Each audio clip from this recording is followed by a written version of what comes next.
అది గుడ్డోడు మోడల్ కుంజరావు పట్టుకోండి కింద వరకల్లా గుడ్డోడు మోడలి కుంపియరాదు ఎట్టోడు మోడలి ఇంకరాదు చూసినావు కావే శంకరుని చెమట చూడు కాదు పళ్ళు గురికలో కాల శంకరుడు చదివిన చెమట తీసి పర్వాతి మీద కొట్టే చదివిన చెమట తీసి పర్వాతి మీద కొట్టే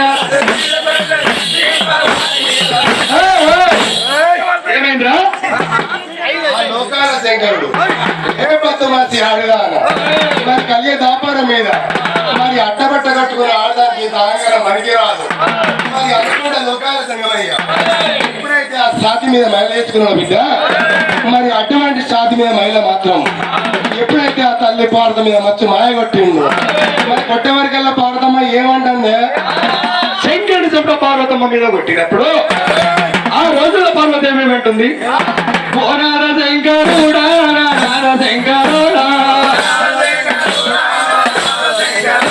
నీ కళ్ళు గాలి పోను నీ పాపాలు పోరు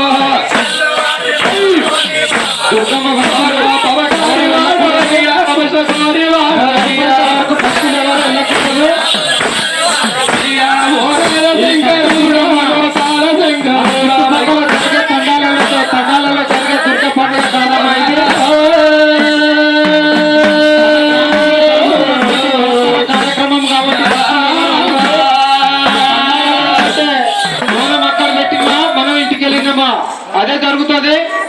కానీ ఇది తండా కాదమ్మా, ఇది చాలా మహిమ కలద కనకదుర్గమ్మ. భక్తులు ఇక్కడికి ఇచ్చేసినటువంటి ప్రతి భక్తులు ఈ కథ పూర్తి అయిపోయేంత వరకు ఇక్కడనే ఉండాలి, ఎవరి ఇంటికి వెళ్ళొద్దని కోరుతున్నాం. ఇంత చూసి దుర్గమ్మ పండుగ వేసి లక్షలు పెట్టిండు, అమ్మవారి మీద లక్షలు వేసిపోతే మన పెళ్లి ఎట్ట చేసిండ్రు, అమ్మవారి పెళ్లి కూడా చేస్తే కూడా మీకు సకల సంపదలు కలుగుతాయి. ఎవరన్నా దుర్గమ్మ కథ ఈయనకుంటే వేరే వాళ్ళకు దుర్గమ్మ ఇడిసి పెడుతుందా, కక్కుడు పై నీ పెడుతుంది కావాలి వండవద్దు. పొత్తేడు మాయలు మాపేడు మాయలు 14 మాయల గల్ల తల్లి మీదన్నా మీరు ముందు రాస్తంటే కత్తది మీద నిలబడుతుంది. మరి కథ ఇన్నాకనే పోవాలి బిడ్డ బలబల వెళ్ళాలి. బొమ్మనాథులు ఉట్టి బొమ్మట పొద్దుకి భోజనం వాళ్ళ అప్పుడు కనుక పార్వతమ్మ కోడి కోడని ఏడుస్తున్నది. నా మీద నువ్వు చెమట కొట్టినప్పుడు రాదా నేను కనుక నాకు వాడుదాన్ని తిప్పదా మొగోనికి తెలియదు.